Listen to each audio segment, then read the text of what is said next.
Ya, selamat pagi anak-anak. Assalamualaikum warahmatullahi wabarakatuh. Jumpa lagi di pelajaran matematika. Ya, untuk yang kemarin-kemarin saya sampaikan materi ke kalian itu berupa video ya. Jadi untuk video yang kemarin itu saya memang masih menggunakan yang video untuk kakak kelas kalian yang semester dulu ketika kakak kelas kalian kelas 2. Karena memang materinya sama dan ya tapi sampai di situ saja kemarin, dan ini saya lanjutkan, saya buatkan materi khusus buat kelas 8 sekarang ya. Yang terakhir kemarin saya memberikan tugas 5 soal dari LKS ini ya, nomor 1 2 3 4 5. Kemarin ada baru 3 anak yang mengumpulkan, yaitu Isna, Taskia sama Aska. Nah ini pertanyaan saya, yang lain kemana kok gak ada yang mengumpulkan? Absen pun di kolom komentar saya lihat cuma 3-4 anak. Yang lain kemana? Masih mau sekolah apa enggak? Terserah kalian ya. Ya jadi saya bahas dulu yang kemarin mengerjakan tugas. Alhamdulillah saya anggap kalian sudah memahami materi yang saya berikan kemarin berarti. Karena memang dari kalian yang mengerjakan semuanya benar jawabannya dari nomor 1 sampai nomor 5. Ya itu ya, jadi tolonglah yang lain minimal simaklah materinya, kerjakan soalnya. Saya nggak menuntut bener sih, yang penting kerjakan gitu aja selesai. Nanti kalau salah bingung tanya, saya jawab ya. Tolong yang nonton disampaikan ke teman-temannya yang lain ya. Ya kalau sudah, langsung saja kita lanjutkan ke materi selanjutnya, masih di pola bilangan, tapi kita lanjut ke bagian B, yaitu menentukan persamaan dari suatu konfigurasi objek. Bisa dibuka LKS-nya halaman 5 ya, ini ya.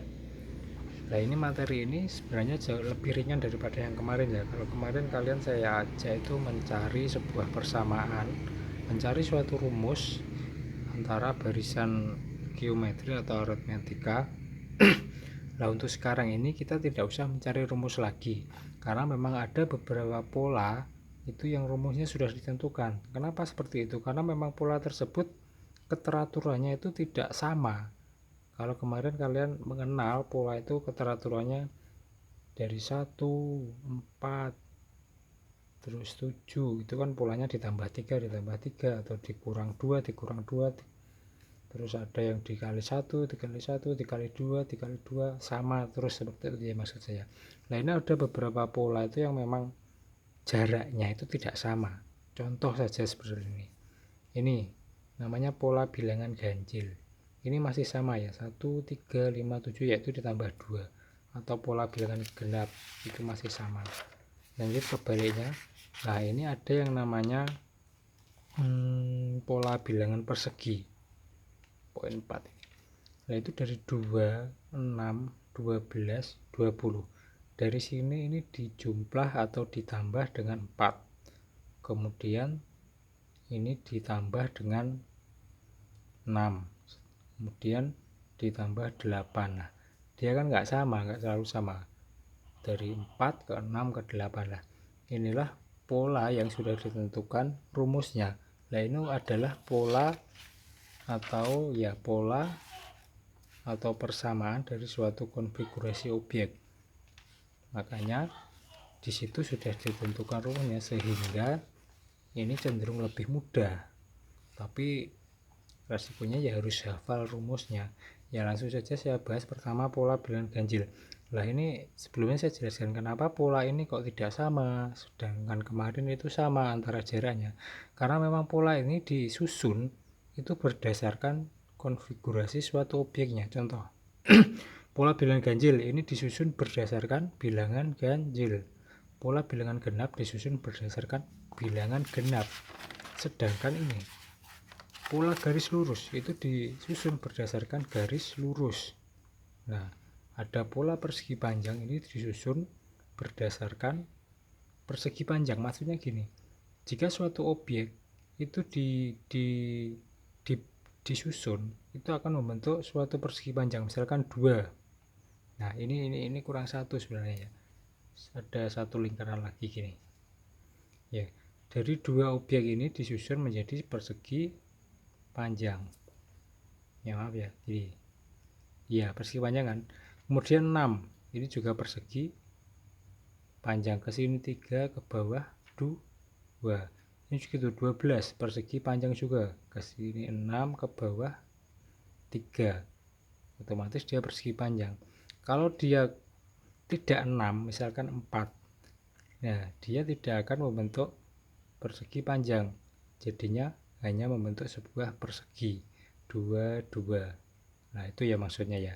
Jadi pola ini memang disusun berdasarkan objek, suatu objek yang disusun berdasarkan jumlah pola itu sendiri. Makanya polanya itu tidak selalu tambah 2 terus atau tambah 1 terus dan seterusnya.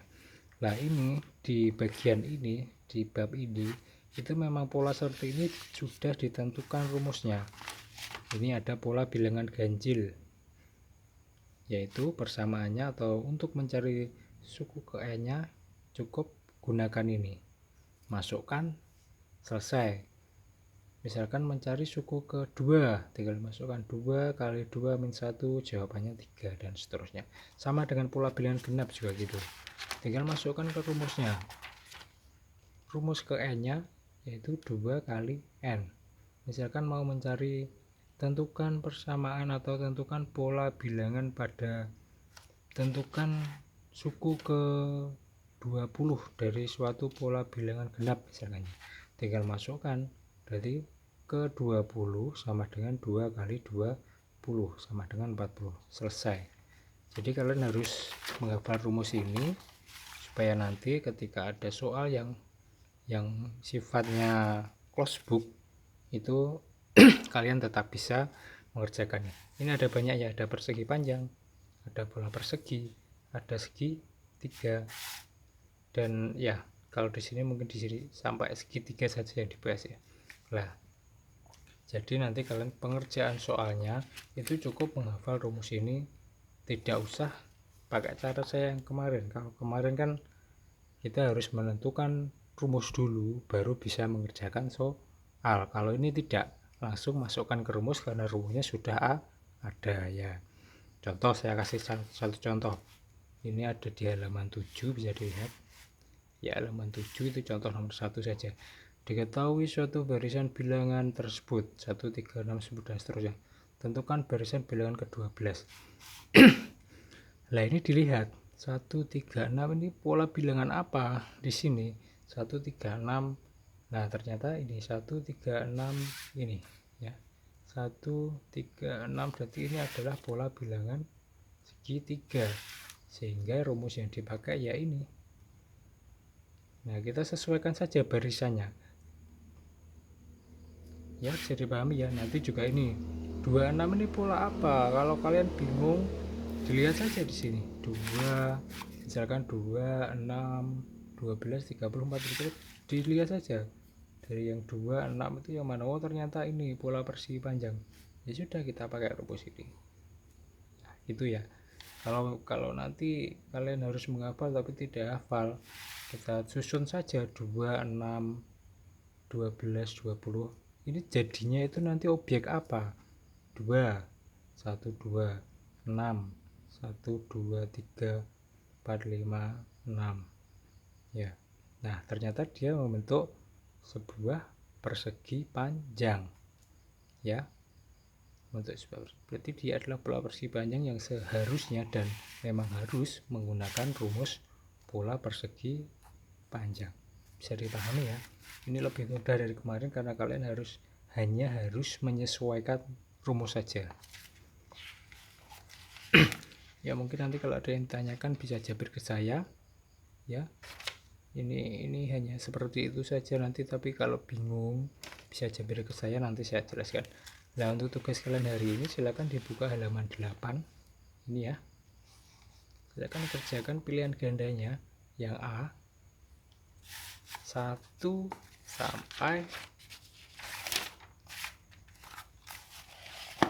sampai 20 ya, 1 sampai 20 saja. Pilihan ganda kita cukup pakai jawaban A, B, C, D, A atau B atau C atau D, gak usah dikasih cara. Terus Terus ya sementara itu saja dulu ya. Ya itu sudah banyak sih. Ya sementara itu saja, tolong dikerjakan dan tolong ya yang menonton ini teman-temannya yang lain, teman-temannya yang belum mengikuti itu tolong dikasih tahu supaya mengikuti ya. Terus jangan lupa juga absen di kolom komentar siapa namanya siapa, jangan lupa ya. Ya untuk sementara hari ini itu dulu, kita lanjutkan ke besok ya. Ya terima kasih. Assalamualaikum warahmatullahi wabarakatuh.